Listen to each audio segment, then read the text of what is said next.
What's up, everybody? Today we're looking at the Kimunor 500mm on the Sony A6000.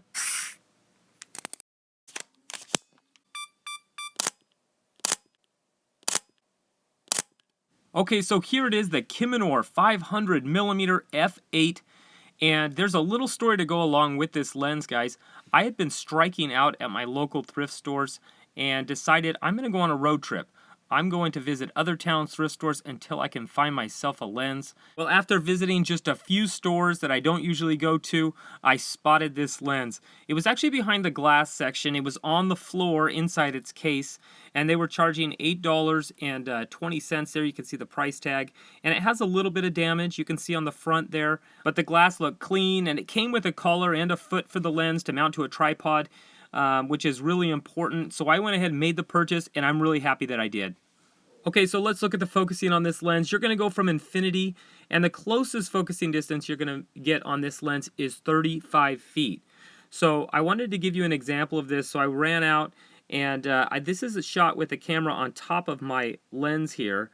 And you can see in the distance there, I put a lens in the grass, and then here it is with that 500mm at its closest focusing distance. So that's as close as you're going to be able to get to your subject. So then here's the other end of the spectrum at the infinity focus. This is shot with the 45 Rokkor-x, and then here it is with the 500mm.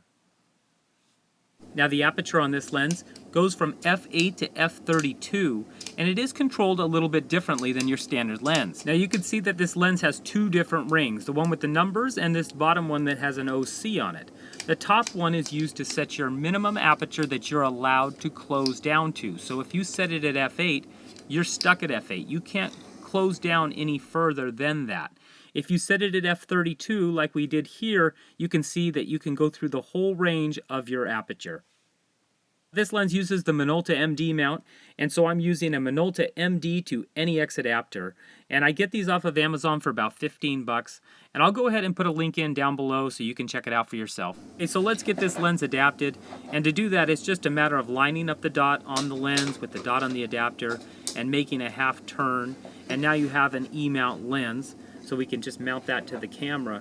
And looking at the lens, you might think that it's really heavy, but it's actually not. It's an all-metal construction, but it's really lightweight.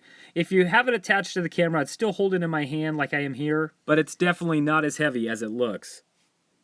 Now I went out to take some samples, and this is the setup I used. I got the camera on a tripod, and then I'm using the Sony A6000 iPhone app to trigger this thing remotely. You can use the camera's timer or some other remote, but you're going to want to trigger it remotely just to cut down on that camera shake.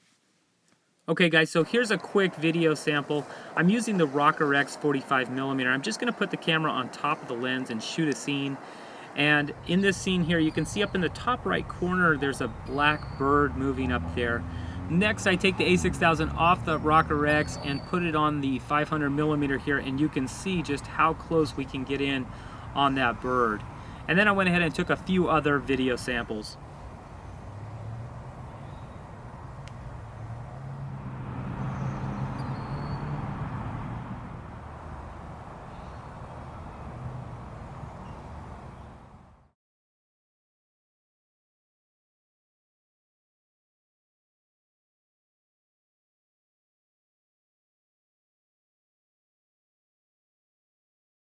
Now I always like to leave you with a little beta fish bokeh, guys, and if you're interested in seeing more samples of this lens, I'm going to go ahead and put some up on my Instagram page. Go ahead and hop over there and you can check it out.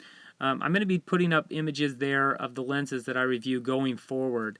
And if you like this video, go ahead and hit that like button. If you want to see more like it, go ahead and subscribe, and I always like hearing your comments, so leave a comment down below and we'll see you next time.